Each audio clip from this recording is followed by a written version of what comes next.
All right, YouTube, just want to go over a couple steps on how I properly clean my gun. Even though this is just my primer gun, I do this with all my guns that I use. So first, what I got to do, and as you can see in the cup, I have all my parts, they soaking, been soaking for over 30 minutes. And I take the same chemical, which is lacquer thinner, and just start cleaning my gun. I go over the whole entire surface. Even though I know I use this a lot, I try to make sure it's as clean as possible. Try to get all the old paint, especially epoxy primer, out of it. So I give it a good scrub. And what I'm using is a 17-piece kit that I got off of Amazon. Seemed to come in handy. Has everything that I need, especially when it comes to cleaning your paint guns.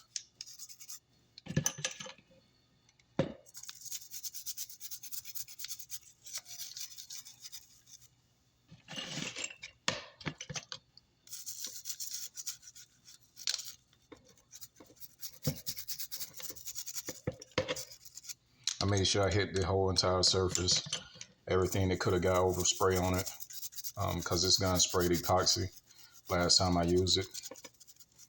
So I'm just making sure that I'm going over all the surfaces.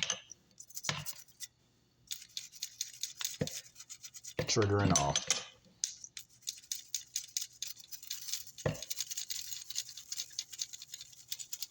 Letting that lacquer thinner break it down and continue to scrub.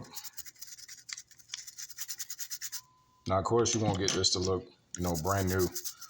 For some of my other guns, of course, I will because of the plating that it has on it, like my waters, even the porpoise.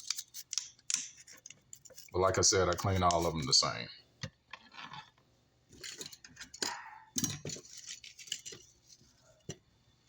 I also like to use this brush right here.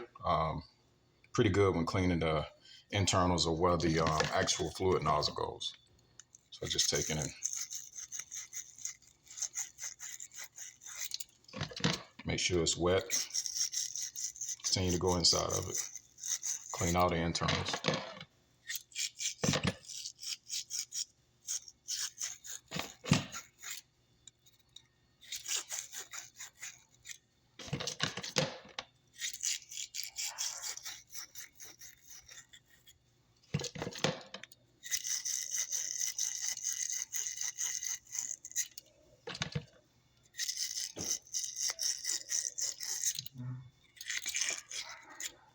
Continue to do this several times. Then I also take a look in the inside of it and see that I need to clean it some more. So I continue to run the brush through it. Anybody that sprayed epoxy know that it's pretty hard to clean once you let it dry. It's been a while since I actually sprayed epoxy out of this. So I'm just making sure I give it a thorough cleaning.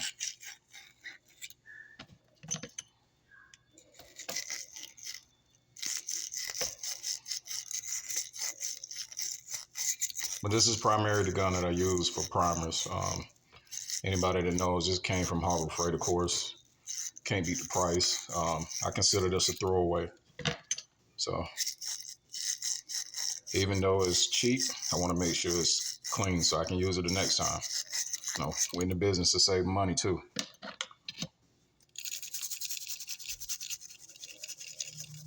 So continue to break all the epoxy down. And like I said, it's not going to be spick and span once I'm done with it. I just want to make sure I give it a thorough cleaning. Around the threads with a cup. Actually go on the fittings. Make sure all that is clean.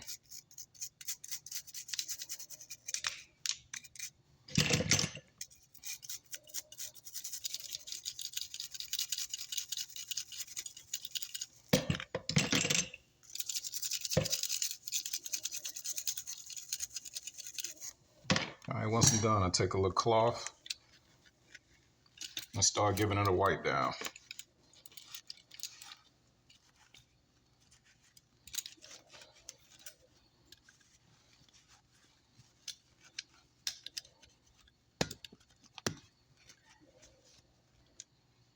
Any spots that I may have missed, I can get my brush, see if I can break that down. You know, that's what we do. All we got is time, right?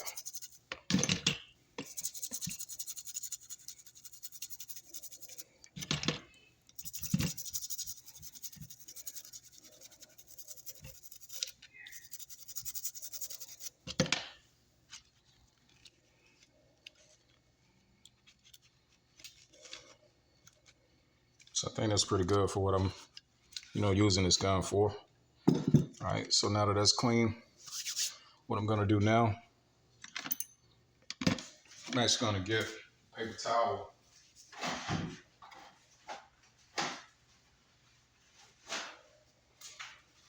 And start with the actual fluid needle.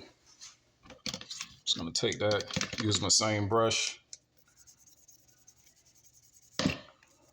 and actually give it a good thorough wipe down. Scrub it with the brush, the barrel part of the needle as well.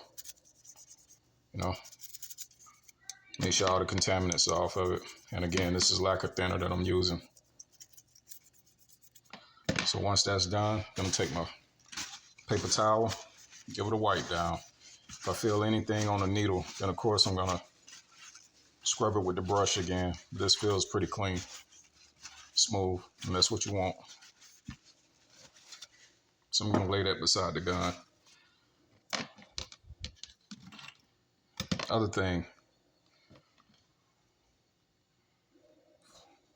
you see it, fluid nozzles. So what I'm gonna do is take my brush, give it a good scrub. And I got a 17-piece kit off of Amazon. It's a pretty good deal. I use that same brush with a special head on it and run it through. But the reason I like this kit, it actually comes with the little fine needle points that you can stick in the hole of the nozzle. So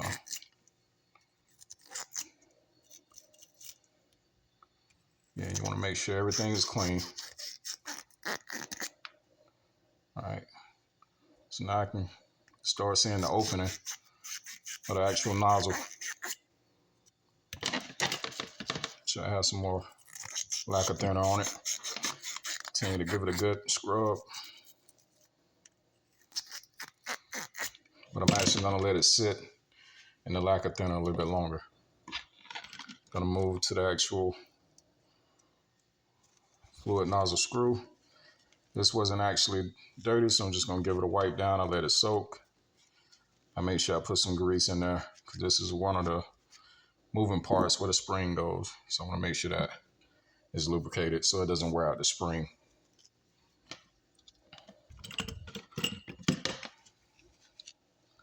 And again, another spring.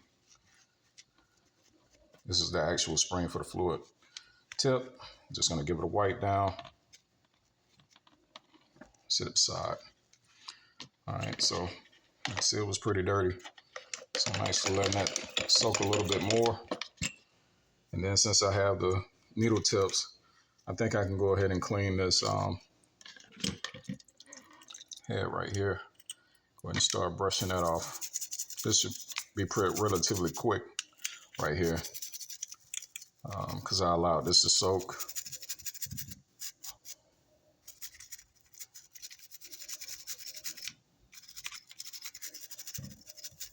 Just gonna continue to scrub it. Try to get all the epoxy out of it. And as you can see on the front of it, still has some epoxy. Let's see if this brush can get it off. And it did. So now I gotta work on this.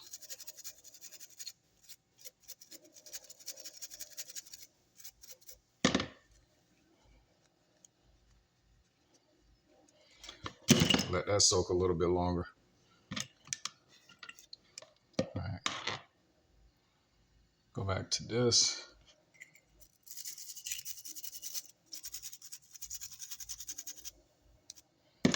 All right. So these are the special heads that I was talking about that you can stick in the actual nozzle. So what I'm gonna do is just run it through the holes. make sure there's no kind of blockages. And it's different sizes, so if one is too big, then you can go to the next one. So I use these. Just make sure I go through it,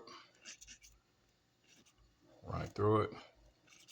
If I feel anything, and I make sure I run some lacquer thinner through it. But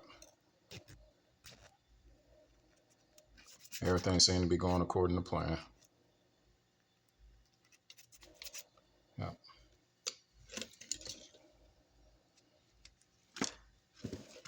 Take my special brush one more time, make sure it's wet, and then run it through the internal one last time.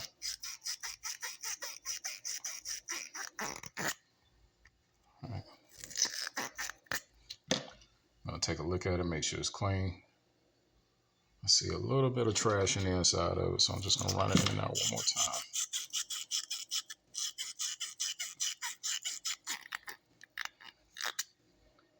All right, let that sit.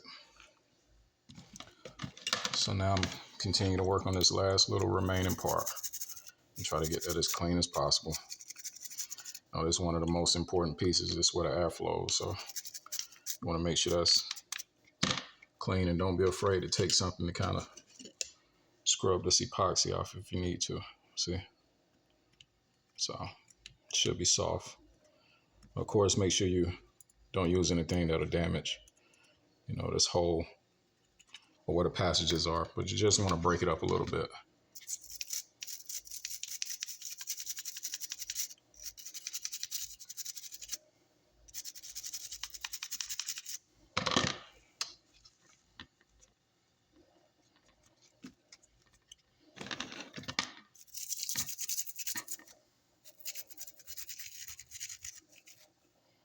Okay, you see that side pretty clean.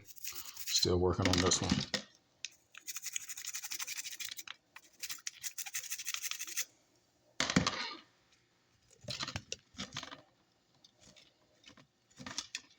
You're afraid to get your hands dirty, So just gonna make sure I get all that clean. And anything that you enjoy doing, it's kind of easy to do this kind of stuff, you know what I mean? Especially when you enjoy doing it. So I use this other brush that goes and come with the kit, take it in the inside and kind of clean the inside out, any trash that I may see. And then again, I use these again, run it through just to make sure the air passages are clear. They come in different sizes, so just run it through it.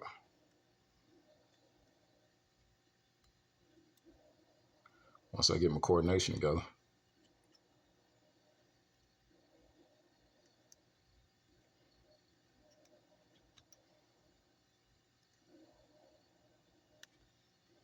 All right, they all clear. Scrub. Make sure my insides are good. See a little spot in there. Want to clean up. You want to make sure it's real clean. All of this affects how the air flows, how your base coat flows, your primer flows. Because the air run through this, So you want to make sure all this is clean, as clean as possible anyway. Now, of course, I'll probably go an extra step if this was my actual base coat, especially clear coat gun. So I just, want to make sure it's to my liking. The worst thing that you can do is have a gun that doesn't spray well when you're in the middle of a paint job. But everybody that has painted has been there. All right, so now that I have everything clean, I'm gonna start the assembly. And what I like to use is this Master Lubricant. Found this on Amazon. It's about $13. A lot of people like to use the grease. I like to use this lubricant. It just worked well, especially when you talk about the internals, the passages. You don't have to worry about trying to stick grease in it. Just put a couple drops on the part, rub it, especially the fluid needle, and allow it to work for you. Work smart, not hard. So again, I found this on Amazon. Works well for my paint gun. That's what it's formulated for. Use it. All right. So what I like to do first, take it. First, let me open it. All right. Put it along the threads. You always want to make sure your threads are coated, just in case you have some primer or anything to get behind it, especially when you're dealing with overspray. Same thing. Remember that I said this was made for it. So even though you're putting this inside where the threads are located, this won't allow it to seize up on you. So I make sure the threads are lubed. Use the actual wrench. You don't want to have it excessively tight, but you want it snug. All right. So now what I like to do is take the same product, put it on the barrel of the fluid needle. All right. And like I said, it doesn't take much. I don't go all the way to the tip, but all the moving pieces, right? Even though it's formulated for it, I always just hold my fingers at the tip and just make sure that all of this is coated right here, because this is what's going to move in and out of the passages a lot. And I just slide that inside of the gun and make sure that it passes through that needle passage, slides all the way through. And even though this is just a spring, I do the same thing for it as well. Just make sure I put a little bit of fluid on there.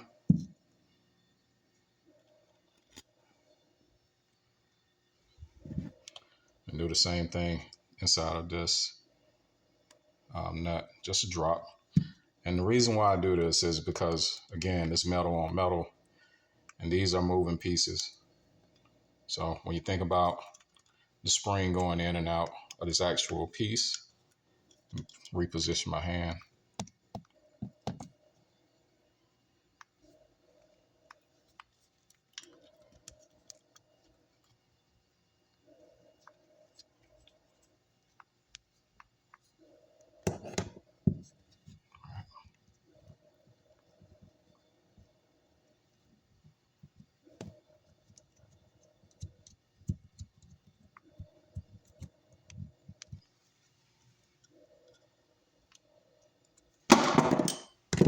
All right, so I had to back this out a little bit, getting a little bit more resistance than what I normally get. You just want those threads to catch.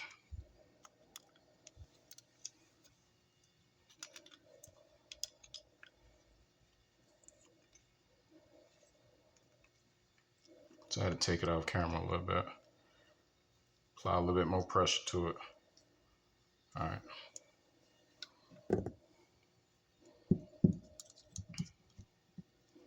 So now that I got it like I want it, got it snug, I can tighten it up, make sure everything is moving properly. All right. Speaking of which, what I want to do is add a drop right here on this air valve. And that's especially the reason why I like lubricant over the grease, to go in and out of that valve cavity, so I like to run it through a couple times. All right. Then again, earlier, I put some lube on the threads, so make sure I place this back on there.